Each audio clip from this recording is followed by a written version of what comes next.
Good morning, everyone. We're excited to be here today. As you can see, we have some lively chat going on amongst our panelists. We're just all thrilled to be here and be able to share with all of you today.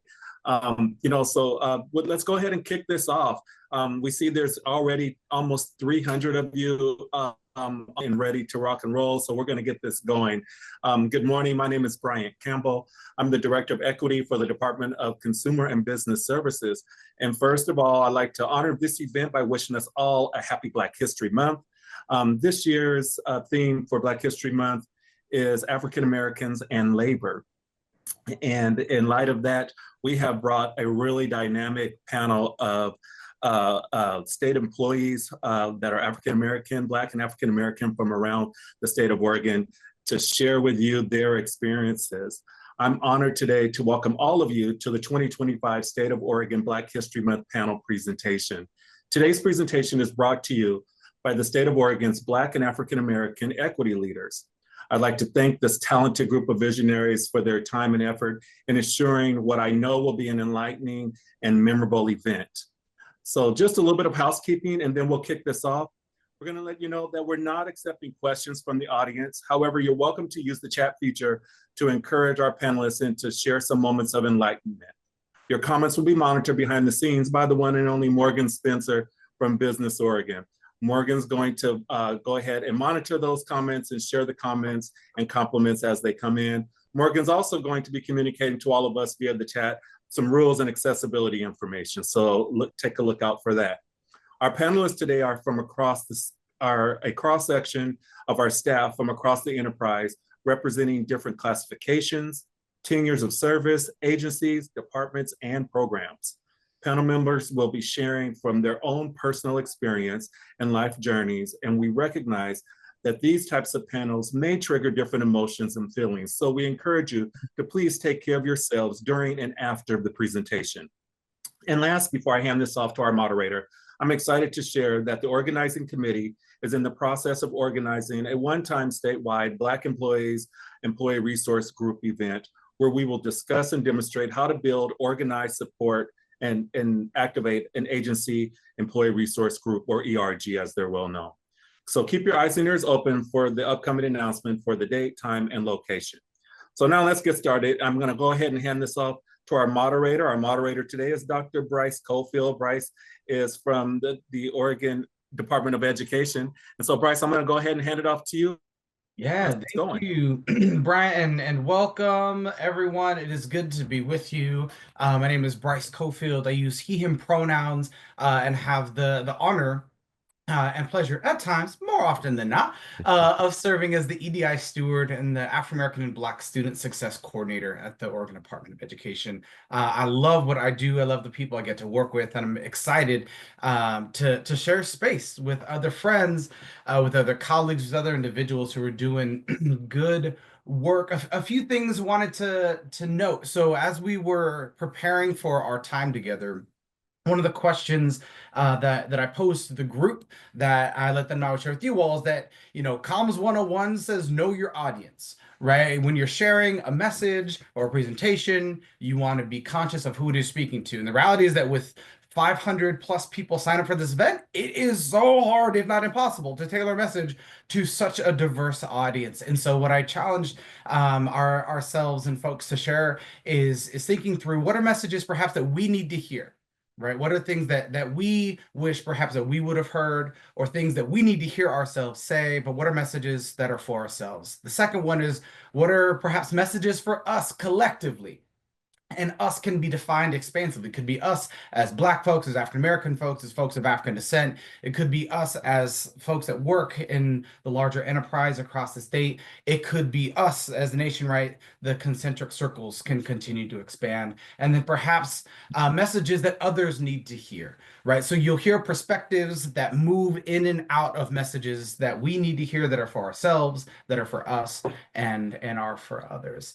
The last thing I'll mention, one of my favorite books I read to my kids is a Sesame Street book called We're All Different and We're All the Same. So folks might be coming and be like, all right, these are Black folks. We're going to hear people talk about what the Black experience is. And yes, while we are Black and identify as Black, there is great diversity amongst us.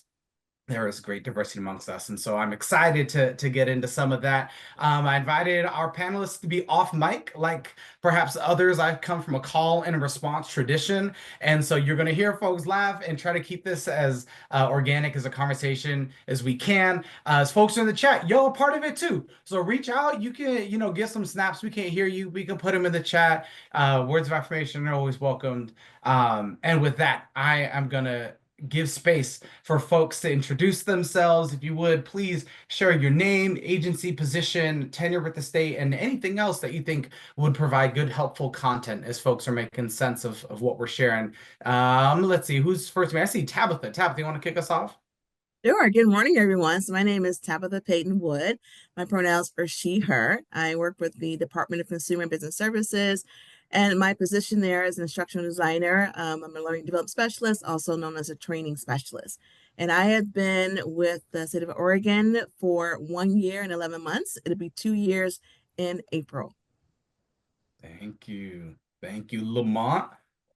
Yeah, thanks. Lamont Boyd, he, him. I am the ODHS, work for ODHS. I work in the Office of Equity and Multicultural Services as the Race and Equity Transformation Manager. I've been with ODHS for 25 years, and it's been quite the journey. Looking forward to spending time with us today. 5. Wonderful. How about Hannah? Hello, everyone. Good morning. My name is Hana Tsinafu, and I am a policy and operations analyst, and I sit in the behavioral health division with the Oregon Health Authority. I've been with the agency for a little over 3 years. Happy to be here with y'all this morning. And I'm gonna, should I just pass? I'm gonna pass it to Kim. Okay. Yeah. Okay. I like it, popcorn. Good morning. My name is Kim McCandis. I use he, him pronouns. I am of Nigerian Igbo descent, as well as Taino, Puerto Rican descent. Currently with the Department of Veteran Affairs and previously with the Oregon Youth Authority. Total, as of next month, I've been with the state for 9 years. I am one of 2 incarcerated veterans coordinator for the entire state, as well as co-chair of DEIA with our agency. So thankful that you all are there. Yes, fellow Taino, mi gente. But yes, great to see you all this morning. Wonderful. And how about Chris? Hey, everybody. I'm Chris Wilson. He, him, his, my pronouns. I currently work at the Department of Administrative Services. I'm the manager for the Office of Procurement Equity. We did this big disparity study. If you haven't read it, check it out. 543 pages of goodness. And then a little bit back about my background. I've been with the state off and on for about 20 years, since 2004. I started as a caseworker for ODHS. We used to call it DHS back in the day. And then, but I've been in public service a lot longer, since formally since I was about 18 or 19, and then 21 with 15 years with the Army and Army National Guard. But I'm originally from Salem. I'm Salem, Oregon, born and raised, and from a place where they used to say, well, we got 7 prisons and a couple psychiatric hospitals. So if that tells you anything about my background, now you know. Glad you're here, Chris. Thank you all. Thank you all. So we know stories are powerful. And of course, we don't have space and time to hear all the stories, but I'm curious if you all will be open to sharing a little bit about your story, your journey, your experiences as Black employees with the state of Oregon. And that can include challenges, include opportunities, initial impressions, how those have shifted. Would love to hear a little bit. We don't have to go in any particular order, as the spirit leads, if you will. Would love to hear some of your all stories. Well, I guess I'll start. I'll say I've had great experiences and challenges as well in my time with the state. Couple of great experiences. I was humbled to be able to begin the Oregon Youth Authority in their DEI journeys back in 2018, establishing an equity lens with the agency. Another wonderful experiences. I've been, blessed to work in management in a very homogeneous region in the state. I am in Medford, Oregon, which is Southern Oregon, about 30 minutes over the California border.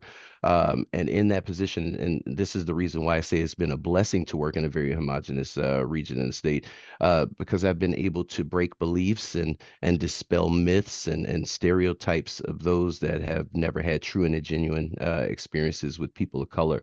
And so to be an ambassador for my people is amazing, and I love that. Now, there have been challenges in those two situations as well.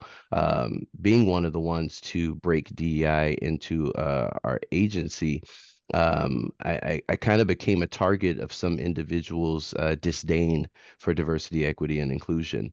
Um, and also working in management then also provided me an opportunity to showcase my skills and experience when I had no other opportunity to do so. Being from Chicago and I was in management with law enforcement in Chicago as well as in Indianapolis, so I was able to showcase those things that I had learned, but it allowed those that were not of my ethnic background to question and combat my qualifications. So I was forced to kind of wear my pedigree almost around my neck like AKC papers of a dog, and that is yeah, created a little bit of anger, within me that I had to learn to overcome. I also had allies, I had those conversations from allies that started with the statement, that people are saying that you'll never get the promotions that you deserve because they're saying that they'll never work for a Black man. I had to deal with that in this area, being in management. And then when I had an opportunity for a promotion to actually oversee a facility, I actually had those whispering in my ear, telling me, hey, others are saying that you're a DEI hire. So I've had to fight, and the saying, that people of color have to work twice as hard to show, that they are equal to their counterparts. And so I've had to experience that while working with the state. But I am thankful that I've had those opportunities. Like I said, it's caused me to grow as an individual, but most of all, it's allowed me opportunities to break stereotypes and dispel myths. And I love that so much. Thank you, Mac. I mean, there's both pain, right, and joy in recognizing a lot of the position that we hold, the opportunities, and what needs to be fought. It feels like on a daily basis. Yeah. Thank you. Who'd like to go next? I can go next. Yeah. So I'm from the South. I'm a Southern girl, and yeah, from North Carolina. And I come from that history of the segregated South. Even though thankfully I didn't have to live through that, I'm still the child of parents who did. So being very aware of separation in our society, and coming to Oregon, being familiar with Oregon's history regarding Black people and the laws that were put in place, like couldn't own property and things like that. So knowing that history, coming to Oregon, just coming at a perception of what Oregon was like. Thankfully I was able to visit Oregon several times before moving here. So I knew the culture of Salem in particular. My own personal journey is I've had the slight advantage before joining the state of Oregon that I had previously worked for a state agency in Idaho. I worked as a contract vendor for the Idaho State Veterans Home as a director of rehabilitation. I did that for 10 years. And though I wasn't a state employee, I was responsible for compliance with those state guidelines and also becoming familiar with the state processes and also the culture of working for a state community. And I do know that every state is different in regards to things like revised statutes, laws, community experiences, as well as culture. When I first came to working with DCPS, my beginnings were of excitement and curiosity because I had also pivoted from a 26-year career in physical therapy. In the last few years of doing physical therapy were some of the most difficult because of the pandemic and its impact on healthcare workers. Also during that time, I went back to school and I completed my master's degree in 2020 from the University of Southern California in Aging Service Management. It's a gerontology degree, go Trojans.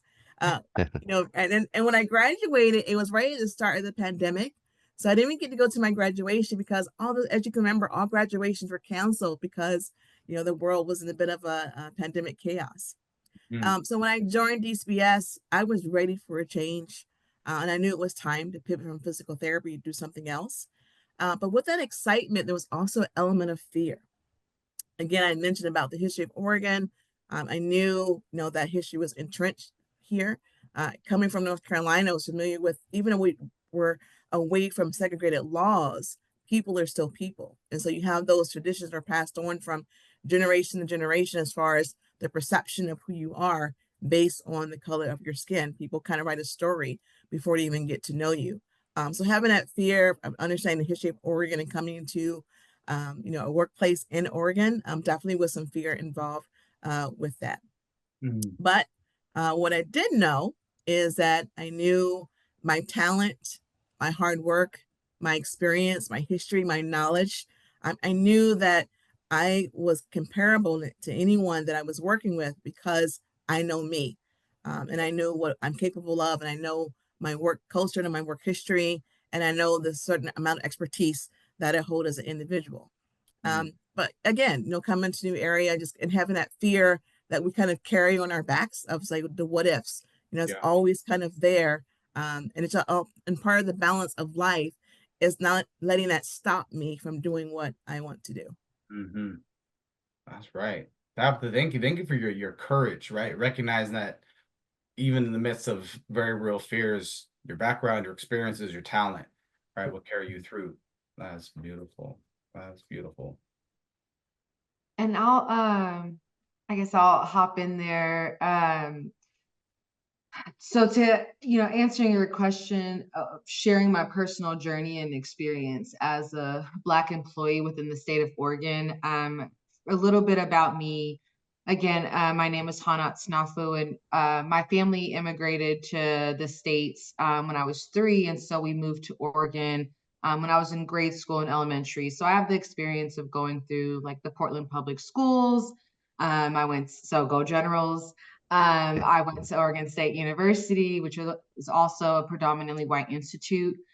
So my experience being a state employee and also the experience of being an Oregonian also has its similarities, right? Of like what that's looked like for me. And my background is in public health. I am very passionate about public health, and that's kind of what drew me to working for state government. I will say that the opportunity. I'll start with the challenge and then the opportunity. I think one of the challenges that I faced too is that I am also I'm Muslim, and I don't look Muslim, right? I might not look like a typical, or I don't know what a typical Muslim looks like, but I might not present, you might not see that when you look at me. But that's been a journey because in meetings, right, I'll attend some meetings, and it's like sometimes I'll be on my spiritual journey and it's like, oh, I have my hijab on, and it's still questions, right? Is that a towel? Why would that be a towel? Why are you invested in my crown? So just micro pieces like that. And I feel like I've had that experience. I think also going through school, right? But mainly, I think, as identifying as an Ethiopian American that's Black in America has really put a couple different layers to just fighting for the cause and the importance of history and understanding Oregon's history and what that means. Because Black is not a monolith, right? We're so different. And so I think one of the challenges that I faced, and very just challenges within like state government that I faced is I can't speak to all, or can't speak for all of the Black diaspora, right?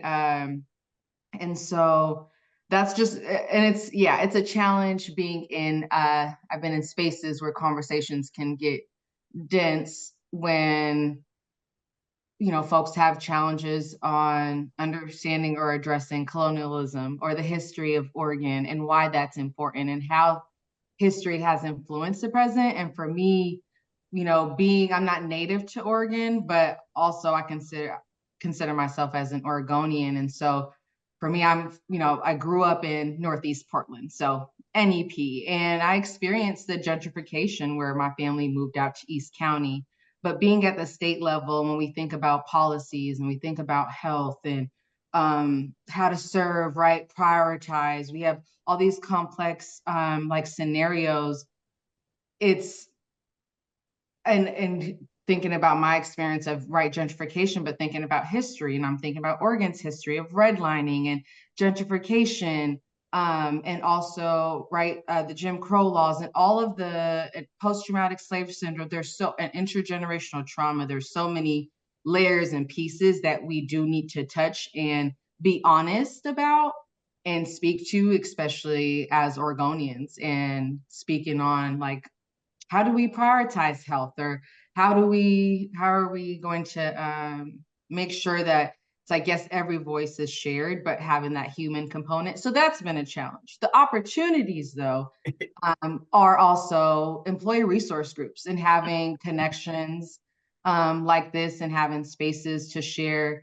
I'm very early in my career, and so this space, I appreciate having the time with y'all, because I'm early in my career, but also it's a transitional period because public health looks different today. State government looks different today. I'm Ethiopian American, I'm Muslim, and I'm passionate about health and speaking on that, but it takes some education and knowledge and awareness. I'm gonna pause on bumping my gums because I know I can keep talking. Yeah. No, all good, all good. Yeah. I took some notes. There are a few things I'd love to follow up on, so we'll get back to something, Hannah. But thank you so much. Chris, you want to take it? No, you go ahead. Okay, I'll try to be brief. Lamont Boyd, as I said, you know, it's interesting because I am from San Diego, California, and my parents moved us up here in the late '80s, right around the height of you know, gangs and things like that in Southern California. And I got to tell you, the only thing I knew about Oregon was the Oregon Trail gang, right? So we protested. We protested. We were like, yo, like horse and wagon, not one. And so yeah, yeah, there it is. you know, and so my parents moved us up here, you know, looking for something different. And I have to say that, you know, in my time with the state of Oregon, I remember walking into the building. So I started in juvenile justice, but starting walking in the building, working in child welfare, there was a brother that was coming out of the building, and he was like, "Yo, I'm almost to retirement. I want you to know you're going to be one of the only ones in that building, and you know, keep your head on the swivel," is what he told me. Okay? And what I found in my time working there is that there were lots of questions about competence, right?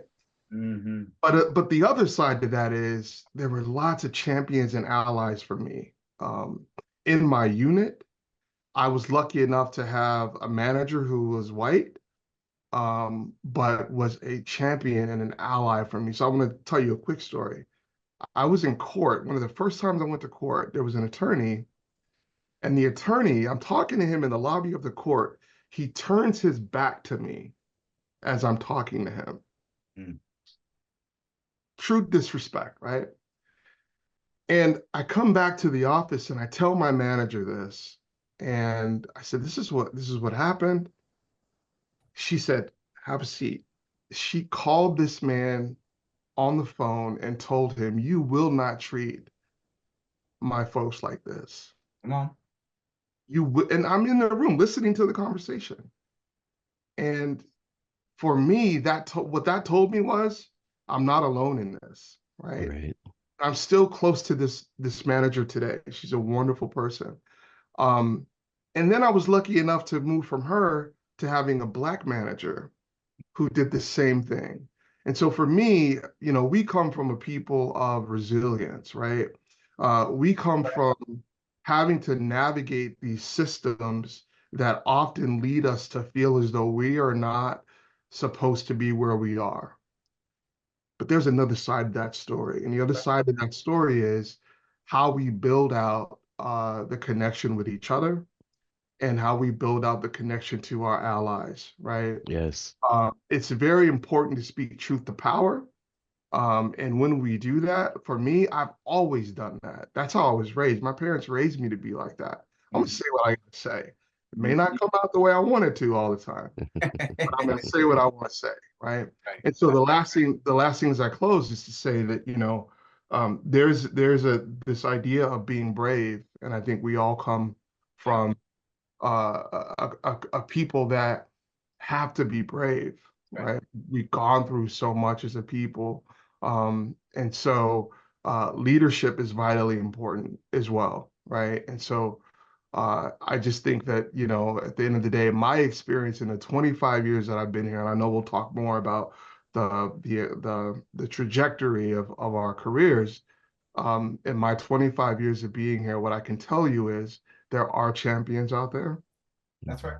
There are allies out there, and there are networks out there for us to be able to speak truth and to tell the truth about what we believe, the ways in which our system impacts communities, not just ours, but all communities. So that's right.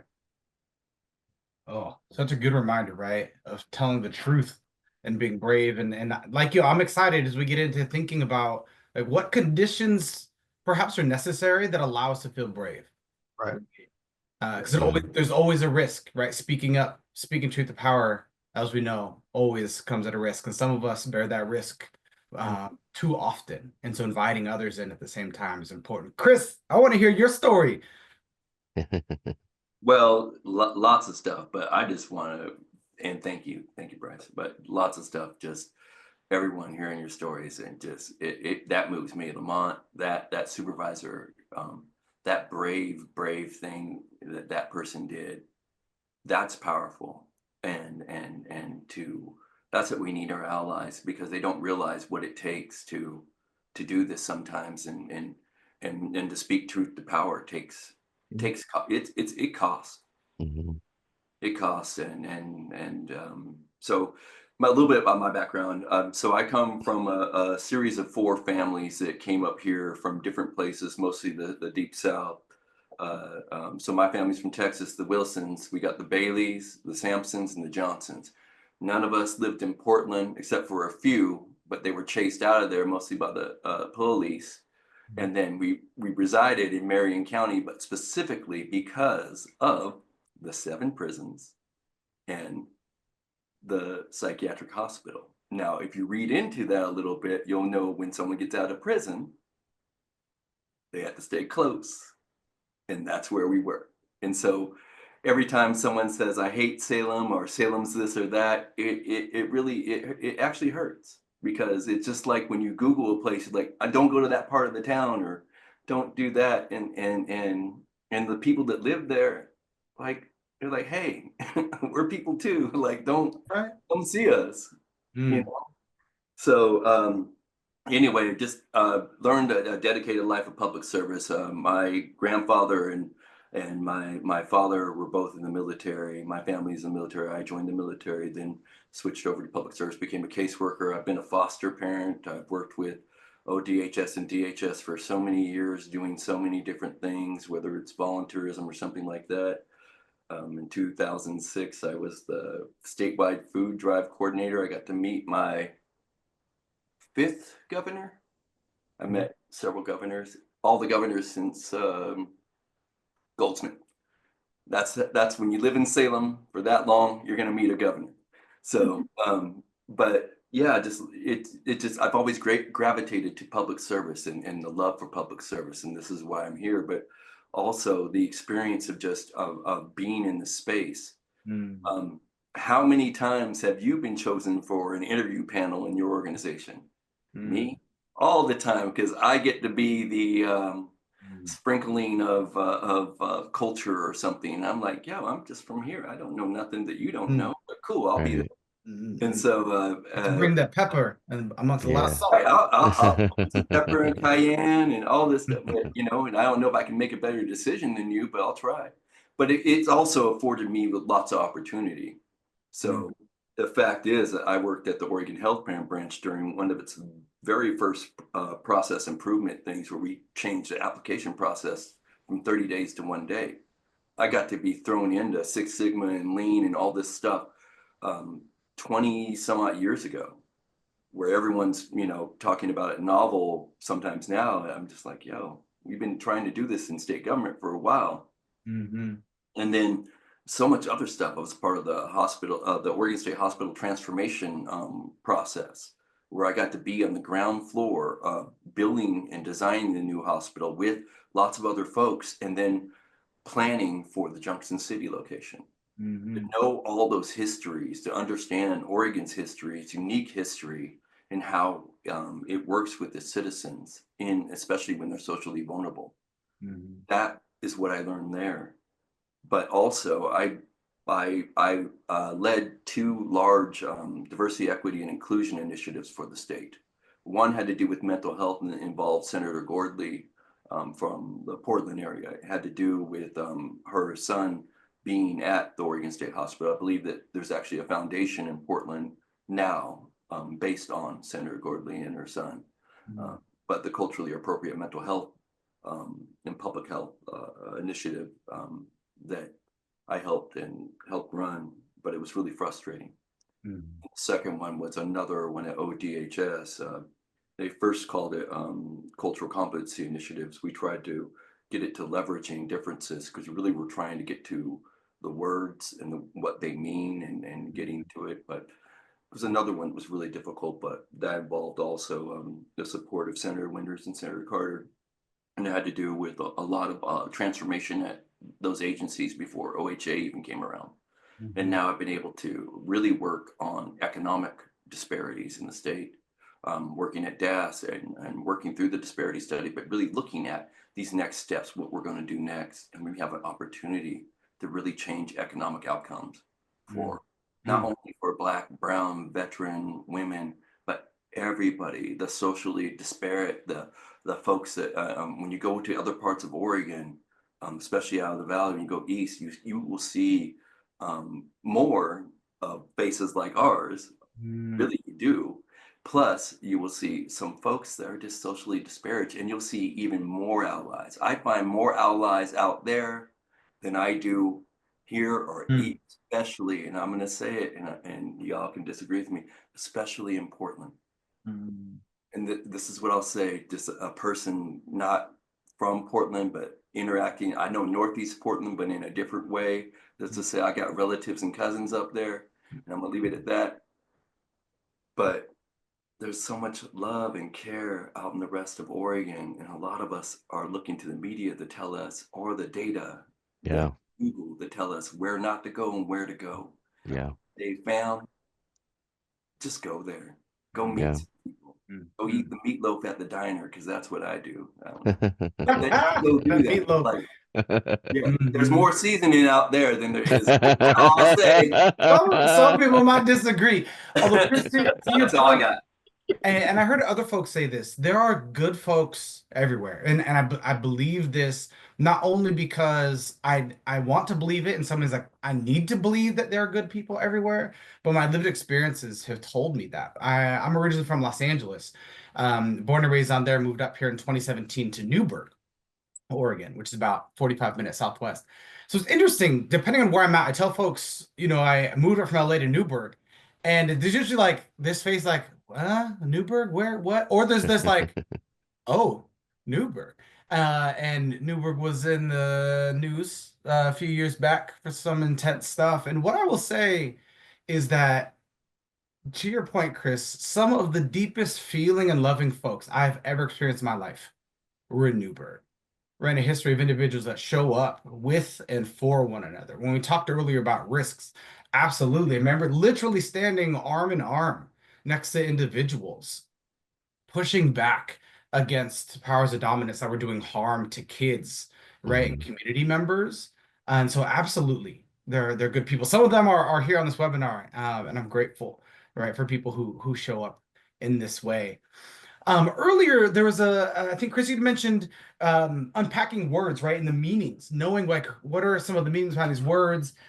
Recently, and going back a few years, there's been a lot of talk around DEI this, DEI hires, DEI initiatives, DEI this, and this. And we know it's not all one big thing, right? Diversity, equity, inclusion do not all mean the same thing.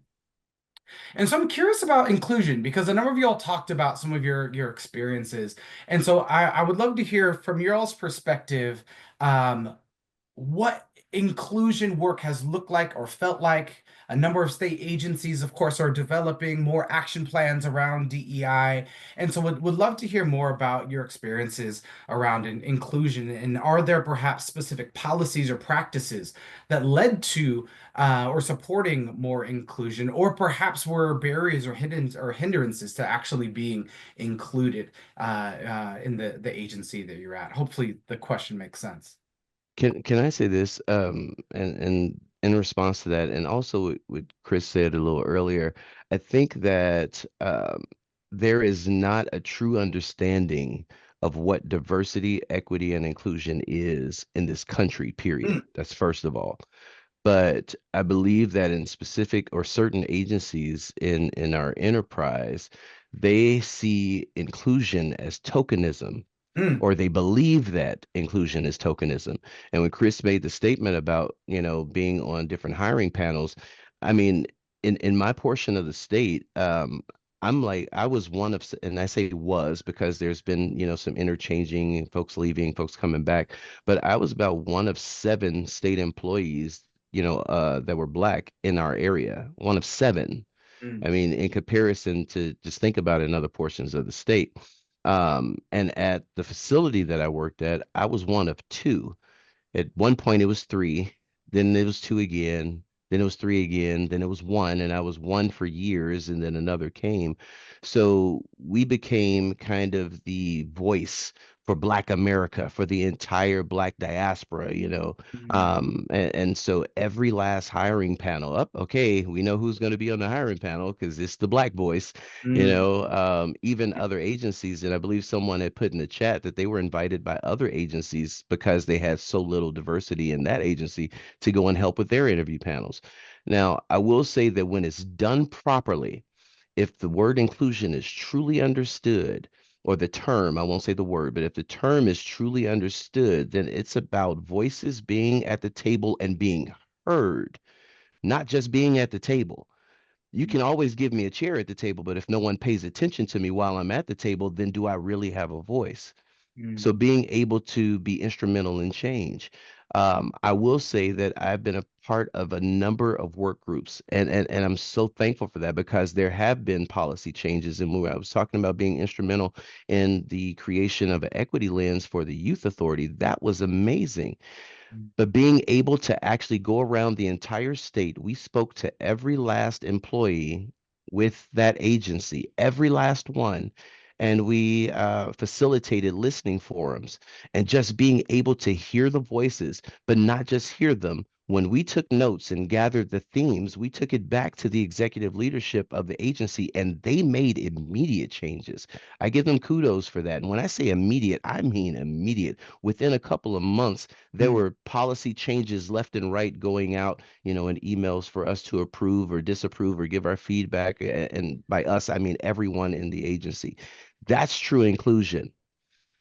But the tokenism of it all, that's what we have to break. And we have to be loud enough so that people will hear it and understand it. And then when they do, then they can make that change. And those executive leaders of these agencies can actually make that change. I'm sorry, I'll get off of my soapbox right there. No. You take up that space. I appreciate it. That's right. I don't not only want to be at the table, I want to be heard and respected. Exactly. Yes.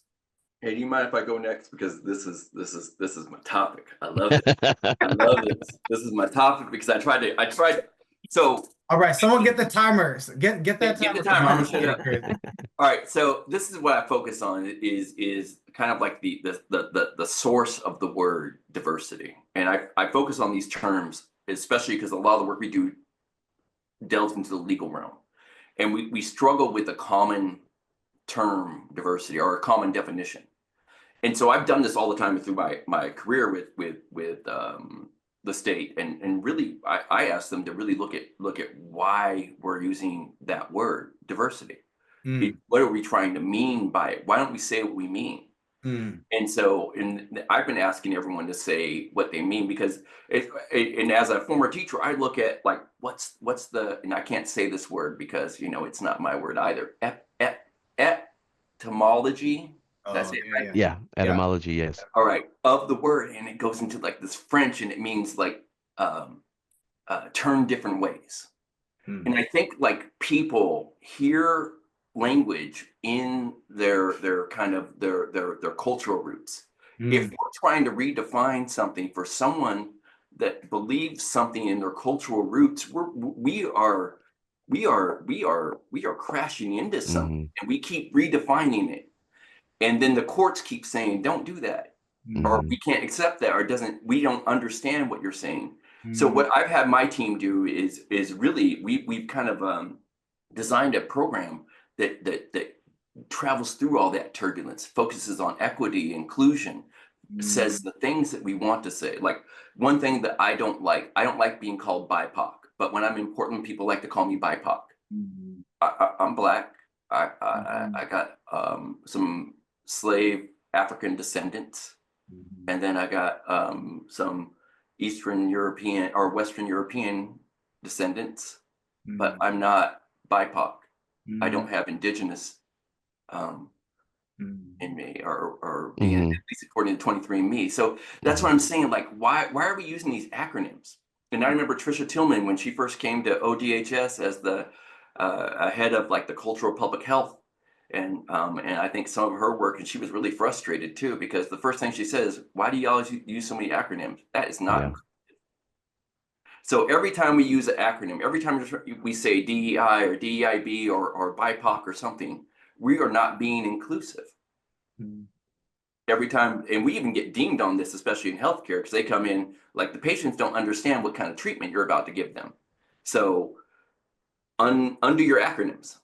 And so to be included is to be included also in the language. To be included is to be included in every aspect of what we do. But sometimes our own language is getting in the way of that inclusion, because we're not being conscious about what we're doing. Just we're conscious about our intention, but not about our actual behavior.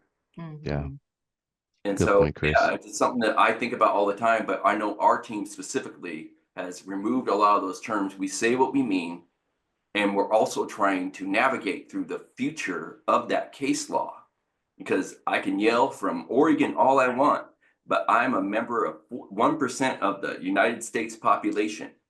I don't know how my voice can yell that loud to redefine diversity for the country, but I can navigate the factors that I understand and still have the impact that I want. That's I good. find that inclusion starts with the individual as well. So you can continue with Chris's conversation. So inclusion, and we have our policies, then we have our DAS policies, we have our agency policies that are built off DAS policies. And a policy is a guidance, so we have some structure on this is how things should be in an optimal environment. But when it comes down to it, inclusion starts with me, knowing who I am, knowing what I bring to the table, having that confidence to speak. I think someone here said about bravery, having the courage. It really does start with the individual, but it also encompasses the culture you work in. I think Mac, you spoke about, no, maybe it was Lamont. Lamont, you spoke about your leadership. We had that experience to where they spoke for you. So it takes us, takes our culture, takes our community, takes our leadership. And I had some experience in my agency to where, I haven't experienced anything like that, thankfully. But also having the understanding that you can trust those who are on your team, that if something does occur or something is spoken in a way that you perceive is not being correct, that you have that leadership around you, support you, to know that I can trust you to share this with you, and to know that you're going to stand with me against this action. So I'm very thankful to have a leadership that I have that, when I first started with DCBS, my manager checked in with me weekly to make sure there were no issues. He said, are you doing okay? Do you feel that you belong? Do you have is anyone say anything to you that you perceive is not correct? How are you feeling? And I would get that check-in I had never experienced that before, where someone was deliberately checking in with me as a white individual to make sure that I was having a positive experience. So it definitely does begin with us. It also begins with the culture we work in, and also the leadership responsibility to make sure they are purposely going out of their way to first acknowledge that there is the potential for, that kind of thing to happen, and also being able to express that, hey, I'm going to be here for you if it does happen, so we can be in it together and you also feel supported. So inclusion starts with us. It's a human element, a component of that relationship with ourselves, and also how we decide to engage with our communities. Yeah.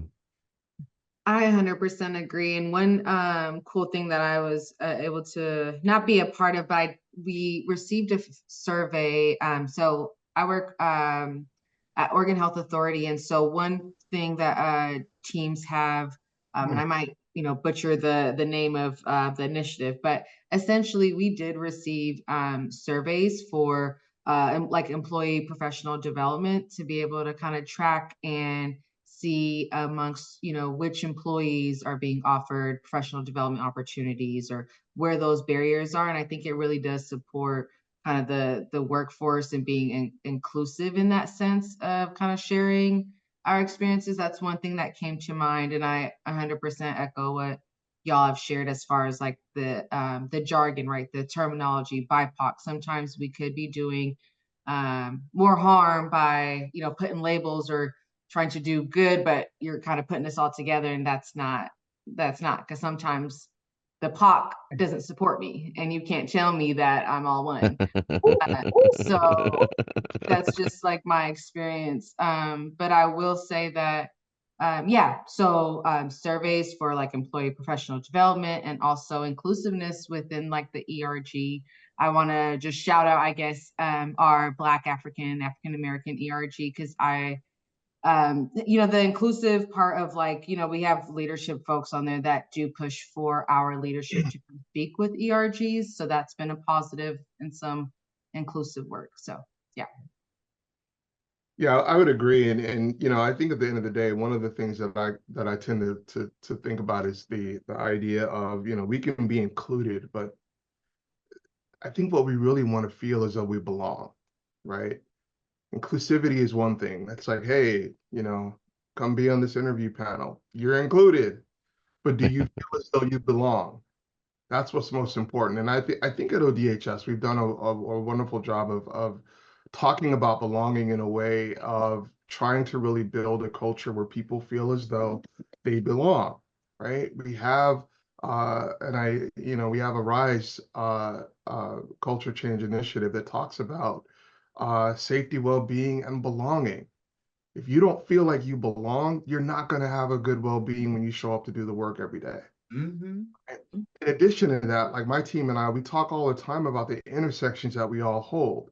Patriarchy is real. It happens all around. Lamont, I didn't hear you. You might have to say that again. Cutting out my side. Patriarchy is real, and it happens all around us. Yeah.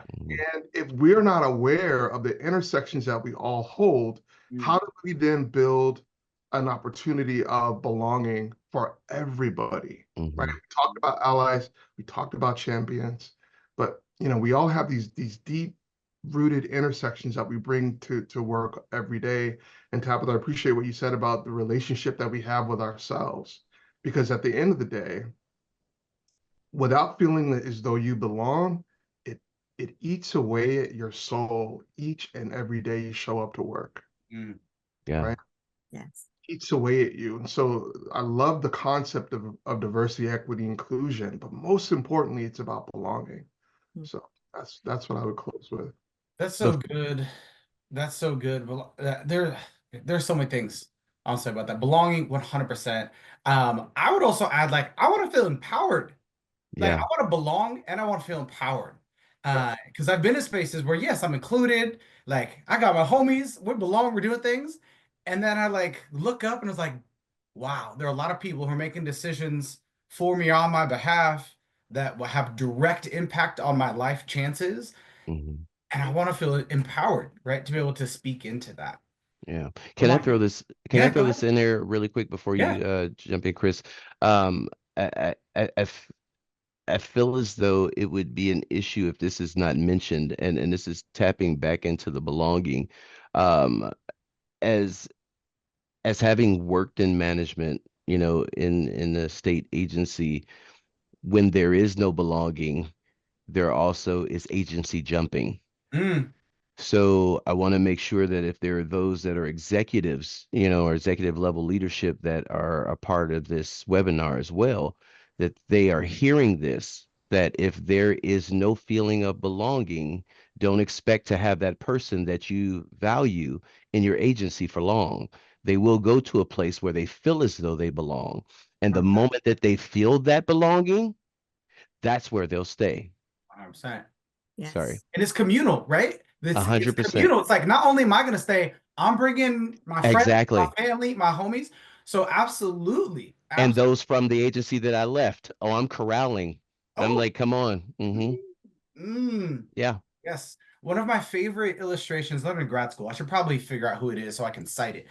But it talks about like an ecosystem, right? We're sort of a lot of folks in this ecosystem. So you imagine like a pond, right? We're like, oh, well, all of our fish are a very similar style type color of fish. And someone's like, maybe we should get other fish. And so we bring in these fish and we bring in these fish. And then it turns out, right, fish end up leaving the pond or dying. Lamont said, eats away at your soul. And people are like, well, what's going on? We invited all these fish in. What's happening? It's because people haven't tended to the conditions. Literally times there's different food that these fish are eating. It's a different temperature of water, right? There are other things that are necessary for folks to be able to sustain life in ecosystems. And if we're just jumping, pulling people in and not tending to those conditions of the ecosystem, we will continue to do harm, right? And folks will leave and bring others with them. Yeah. Absolutely. Absolutely. Chris, I feel like I cut you off. You're going to say something earlier. No, I wasn't going to say. I'll say it. Why not? It's all Let good. it out, Chris. Let's Let say it there's out. only a few hundred. I only see 9 people on this panel. I can't see the rest It's of a the safe space. 7 folks. Yeah, I am considering. Oh, actually, I am working hard to leave gas because I don't feel I belong. So I don't know how my expertise can be leveraged. I don't know if people know me. I don't know if they know where I've been, what I've done, my expertise that I bring to the table. And then what Lamont was saying about ODHS and that work, they've been working on it for years and years. I mean, for whatever deficit they have and the folks out there, that have current grievances, I get it, but boy, they've been working on it and working on it, getting it wrong, getting it right, but working on it. And that's where I'm trying to get. So, sorry to hear that. No, don't be sorry. Because, we all get to learn hard lessons, and sometimes our agencies will learn hard lessons and we lose talent. Yeah. We already know the HR factors. An employee doesn't leave a organization, they leave managers. That's right. Then can I ask this? Yeah, go ahead. Just to kind of piggyback on that.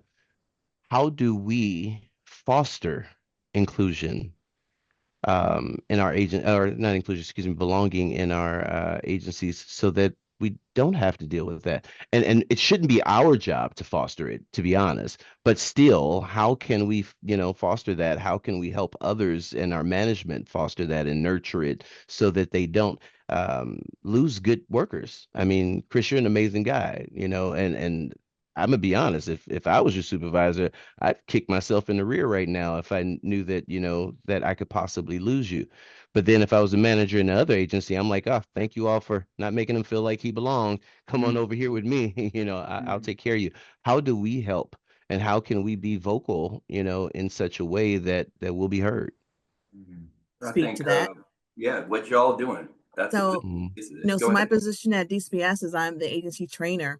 And one of the things that I implemented there with the help of a workforce group is starting with leadership. We have leadership people in positions who may not understand about the impact they have on their teams. And it starts with connection, empathy, understanding, compassion, communication, both verbal and nonverbal. understanding where that person comes from and knowing their story so you can connect with them. And, I'm very passionate about learning and training. And I know that I think it starts with just knowledge of, I tend to give people the benefit of the doubt that maybe they don't know or understand. And we all have a clinical understanding of what it looks like when you create a space where a person doesn't feel belonged or involved. But to really put that in front of an individual, to sit them down and to show them this is what a person feels like when they don't feel that they belong. And this is what's happening, how you are creating that space where they feel left out of conversations or left out of opportunities or left out of, the whole process with their career development. And I think to get that information in front of individuals, most people will accept it. Now, of course, we have the fringe who won't get it, unfortunately. There's always going to be that part of our population. But for the most part, if you can sit someone down in an authentic space that allows them to express how they feel, of how they may feel like, well, I don't really know how to manage that way. I don't know how to communicate. I don't know how to connect with someone who's different from me, or how am I able to create the space that they feel that I want them to be part of this team. So a lot of it, I think, is clarifying. One of my director at DCPS, we did a class together. And one of the things that he said during our customer service class was clear is kind. Sometimes you have to be clear with people and let them know, like, look, this is what's not working. But if you try this, you may have a better opportunity to have a better connection with your teams. And people want to stay where they feel valued. They want to stay to where their work is respected. They want to stay to where their voices are heard, but not just heard, but internalized, brought in. They feel that you are bringing them in. And I think we have to be really deliberate about getting that information in front of folks, especially with leadership, because they have the most power over an employee, the workforce group.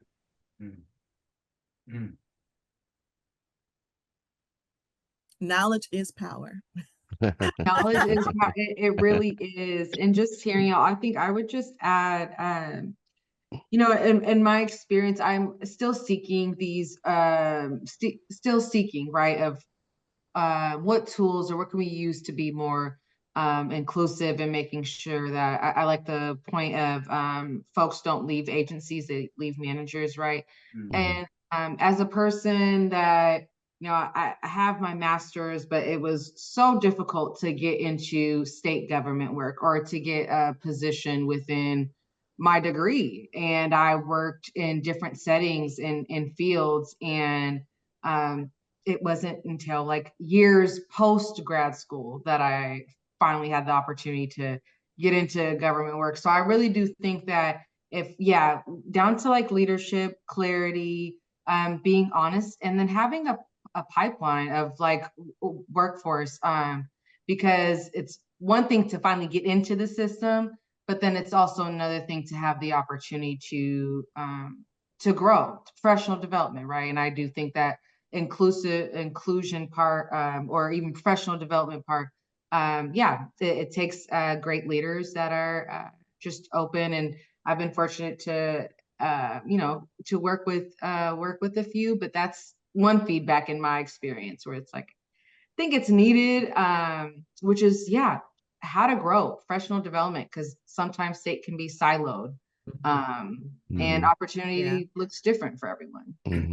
Yes. That's good. Let's follow that thread along those lines, right? Professional development and growth and career.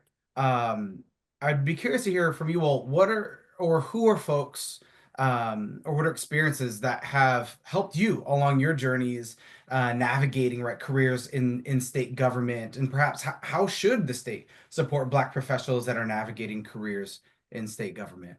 Can I go first? So I just wanted to say I have my career actually really was helped by mentors. One person, actually, her name is Lynn Reed. A lot of people don't know her, but she's actually the mother of the Oregon Health Plan. Like, she literally did the background policy work and did all the work, but her name won't be anywhere on purpose because that's the kind of person she is. But she taught me everything about health policy, legislative stuff. I mean, the ropes. And then there was another person named Clyde Psyche who became my mentor. He used to be the assistant director of DHS and then went over to ODOT. But he really explained sometimes you got to leave to come back. Hmm. I totally did that. I went to like St. Louis and Arizona and all kinds of other places and became a teacher and did all kinds of weird stuff and then came back. But it made so much sense because sometimes like if why stand somewhere and they can't recognize you Mm-hmm. when you know the world is big. Mm-hmm.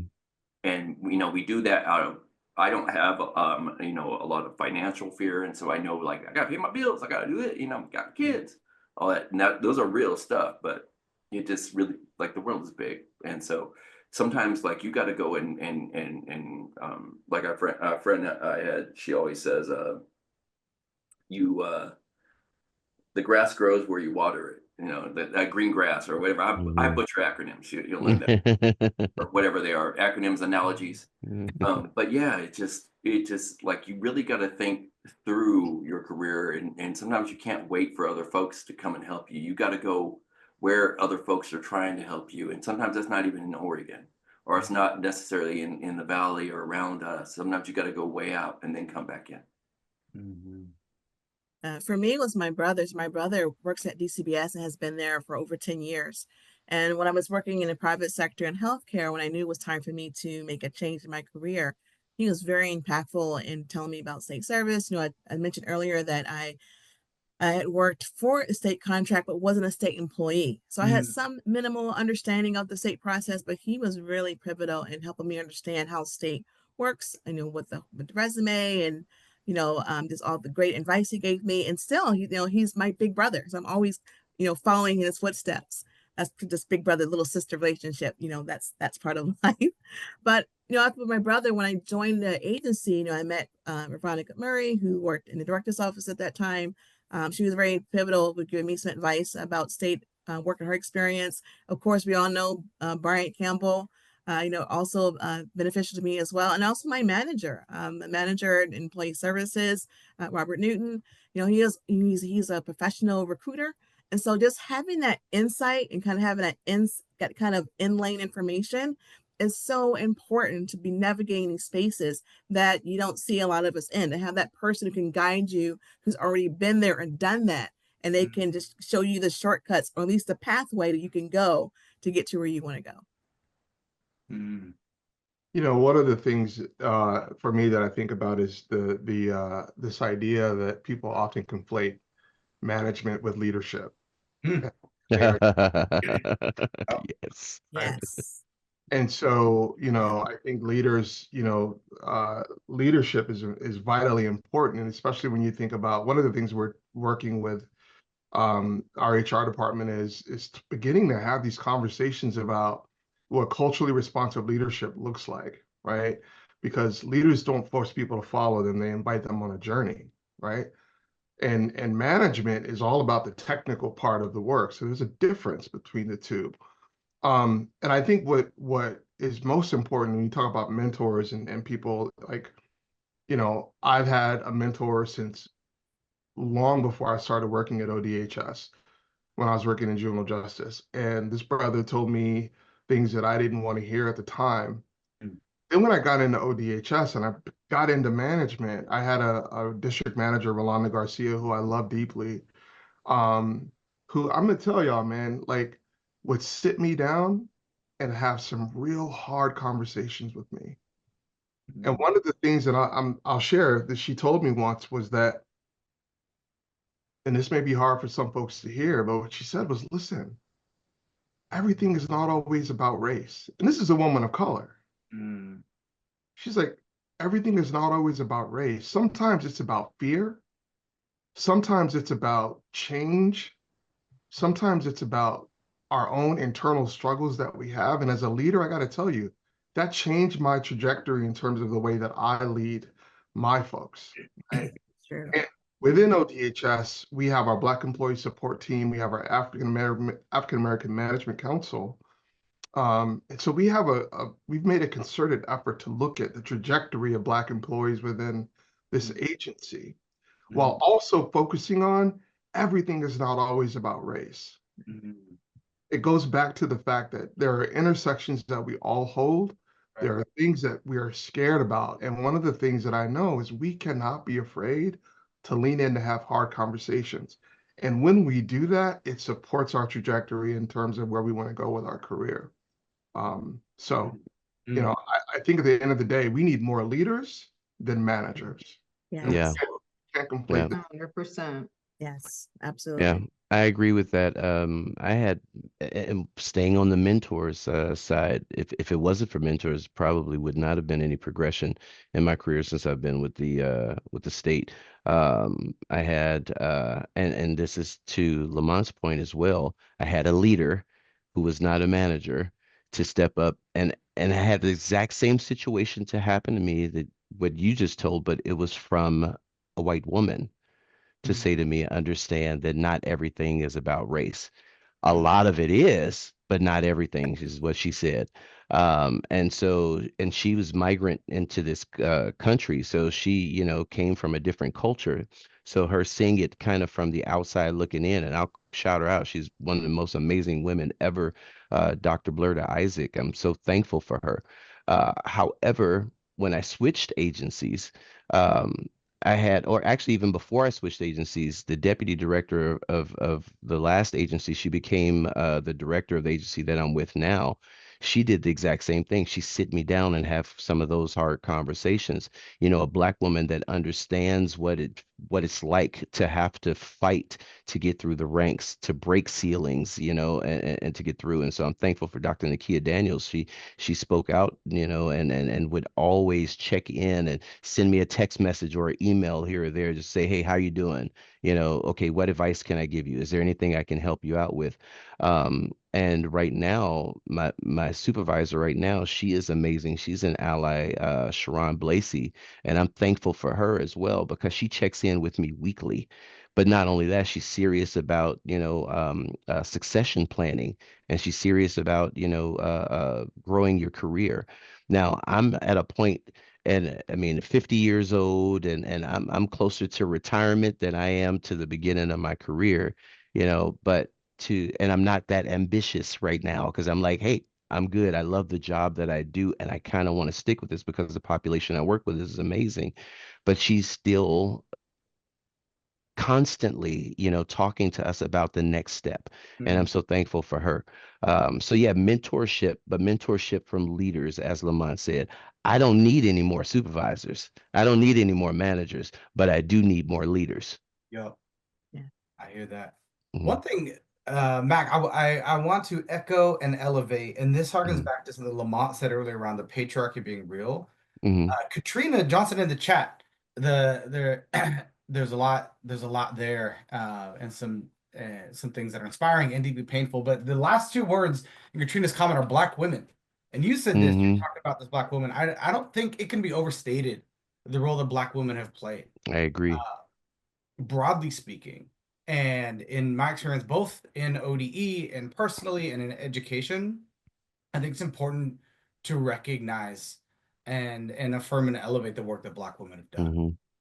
And what that looks like in each state agency has to figure out.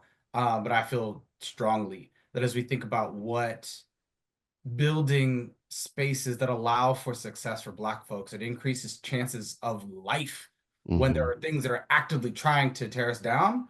Following the wisdom of Black women is Agree. incredibly important. 100% agree. Yeah. I mean, we have to acknowledge the fact that Black women have had to overcome things that Black men have not had to overcome. When there's been absences of fathers in homes and they've had to take over entire households. In the workplace, making considerably less than their counterparts, making considerably less than even Black men, and they still overcome that. But not only overcoming that, they constantly step in to boost, support, and lift up Black men.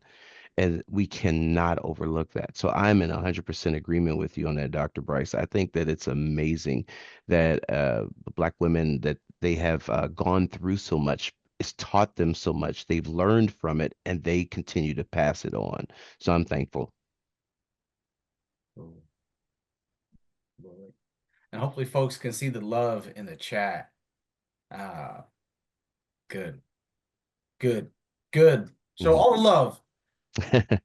Man, I'm like, I have other responsibilities. There are the questions. I just kind of like want to stay here, like, and just like give all the flowers that are overdue. Yeah. And I'll put a quick plug. This is the trainer in me coming out as well. With that regards to Black women and responsibilities that we take on, it's also important too that we remember to take care of ourselves as well. Because I think we come into situations because of that cultural assignment that when we go into workspaces, we may feel the responsibility to fix everything or to take it on our shoulders. But also we have to remember that that's not always our responsibility to do that, even though we have that cultural inclination to jump into that role. That we are human and that we have feelings and emotions and we have limits. And it's very important to recognize what our limits are for our own self-preservation. And also so we can be there more present and take care of our families, but also ourselves as well. 100%. Because there was a session that OHA's ERG had, I think it was our ERG that presented, but anyways, I learned about like telomeres and their cells, right? And I might be butchering it, y'all, but look up telomeres. But moral of the story is, with chronic stress, everything is connected, right? Our bodies, our health, our mind, all of that. And with this chronic stress, we have shortened telomeres, and that means our cells are not producing and, not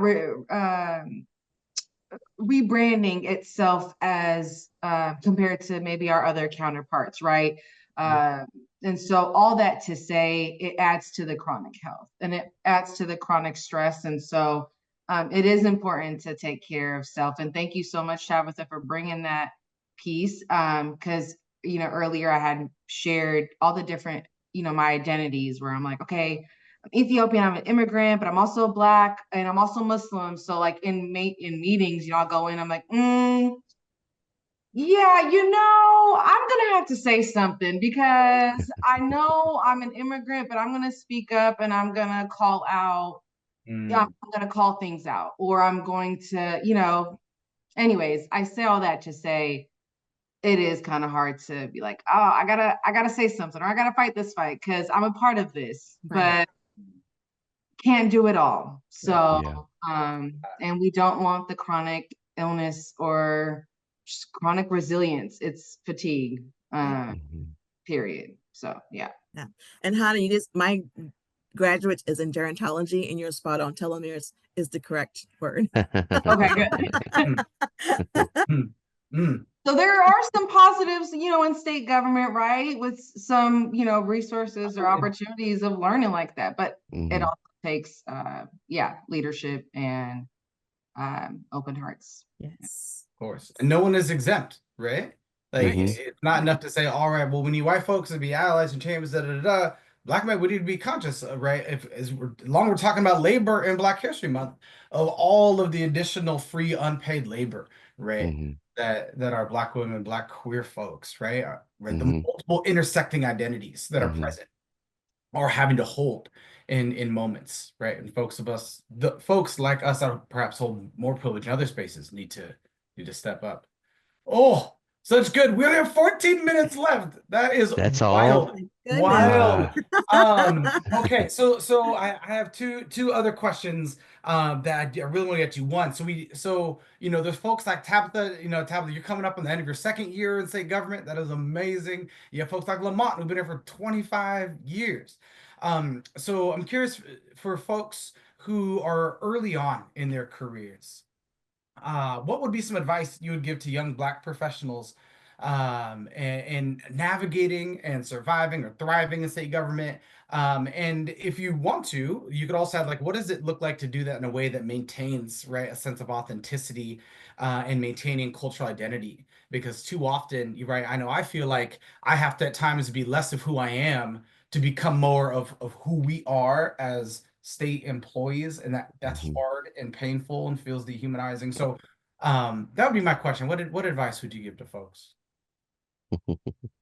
Say, remember that your talent, your education, your knowledge, your work experience, your life experience, all those things combined, your experiences have propelled you into the space that you currently are in. And always remember who you are and that you're there because you deserve to be there. Right. I think it was Lamont, and excuse me if I misidentifying, but I think you said something about how you feel like sometimes your degree, you have to wear it like you have to have this like papers almost to prove that I deserve to be here because of this. Yeah. I think, just kind of getting it out of your mind and just realize that you're more than that. You're the whole continuum of experience that people get to meet, and just to value that, and to also remember that someone else before you, someone else open that door of opportunity before you. Like, we have people who have been at 20, 25 years. I know Bryant, has been more than 25 years of state service. And we know many other people who were experienced state work when things were different, when the world was different, but they pursued on and realized that someone else walked ahead of you. And now we're walking ahead of somebody else behind us. And just let them to remember that there's always someone else behind you, and to maintain that level of excellence. And most importantly, understanding who you are first and valuing that person. Mm. Mm. Mm. Mm. Mm. That's right. Oftentimes it's like we get recognized or praised or whatnot for what we do. And let's be clear, we can do a lot. We've done a lot, right? There is greatness, and who we are is what matters, right? Our presence alone changes the spaces we're in, regardless of what it is. Good words, Tabitha. Thank you. Dr. Bryce, if I could, for folks who have been around for a long time, I think for me, one of the biggest things that I would let folks know is that build relationships. Relationships are so important to the sustainability of your your career and where you want to go, because we've had mentors, we've had great leaders, and there are other people that you can learn from and you build relationships with, that those relationships become friendships. Those relationships create opportunities for people to be thinking partners, particularly on something that you might want to do, where they could say, yo, you may not want to do it that way. How about maybe try it this way, right? So for me, what I can tell you is for all the years that I've been here, I've had the wonderful gift of having some really great leaders and mentors, both inside and outside of the agency. The other thing, though, is relationships. And I don't mean transactional relationships, right? I mean authentic, engaging relationships where people can ask questions and be curious about who you are as a human being first, and then secondly, the work, right? Because I think we often get into spaces with each other and we jump right into the work without connecting as human beings first. That's right. And for me, I work for a human service agency. So if we can't be human, what are we doing? Right? So it really is about, how do we create authentic, engaging, non-transactional relationships that are rooted in service delivery to best support the communities that we have to serve? Because if I can't serve you as a friend, as a colleague, how the hell am I going to serve the communities? That's real. Absolutely. So, yeah. Thank you. Let's see, a couple pieces of advice. I'll say, know that code switching is real, but don't live in code switching. Because if you live in it, then you're basically denying your diversity. Embrace your diversity and celebrate it and use it as spice to your meat. Those of us who may not know, can you describe code switching? Yes. So I remember when I was younger, when I'm an ex-police officer, depending on what person I pulled over or what person I interacted with, my voice changed. The flow of my voice changed because I was self-conscious that someone would not see me as an authority figure just because of the badge and the uniform. So I felt as though that the way that I spoke had to do that. So instead of entering every situation as Kim or as Mac, I went into the situation as Black Mac, I went into the situation as Southside Chicago Mac. I went into a different situation as Air Force veteran Mac. I went into another situation as UNLV, student Mac. So I would change just the way I spoke. I mean, the different vocabulary I would use depending on who I was talking to and where I was. And if you live in that, then you're basically not being yourself and you're actually perpetuating stereotypes instead of dispelling them. Um, so I'd say that. Also, focus on your mental health. There's so many traumas that Black people have experiential as well as intergenerational. Right. There are things that my grandmother told me, that she was born in 1909 in Mississippi that don't really relate to, my life right now, but there's a lot of it that does. And so if I go into addressing situations, addressing people with what grandma said to me in this year, I could miss such a rich relationship. So when I say make sure that you focus on your mental health, understand that there are traumas, understand that you have experiences, understand that there are things, but don't allow it to mold you in such a way where you miss out on life. But it takes intentionality to make sure that you do that. It's speaking to yourself constantly. It's finding those breaks in the day. I'm a staunch believer in all of our calendars. We should have lunch in that daily calendar. Well, I can work through it. Nope, nope, nope, nope. You need to decompress. Take some time to think about other things. With me, my grandchildren are my way. I spoil them. My kids, they're like, how come you weren't this way with me? I'm like, because you're not my grandchild. So there, and we're done with that. But yeah, finding those things. Music is another thing. A lot of people, I'm sure, are looking at Lamont and Dr. Bryce and see those beautiful pianos back there. I was waiting on them to bust out into a song, but I'm kind of the same way. I mean, my piano and a microphone, those are my outlets. It helps me to stay sane. So finding those things that are releases and are outlets. And then when there is something that comes our way that's traumatic, that we are willing to be vulnerable enough to talk about it and to talk through it. So it's my advice. I'm sorry, that was long. Oh, thank you.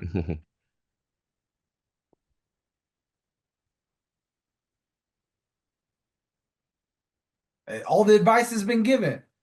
Good.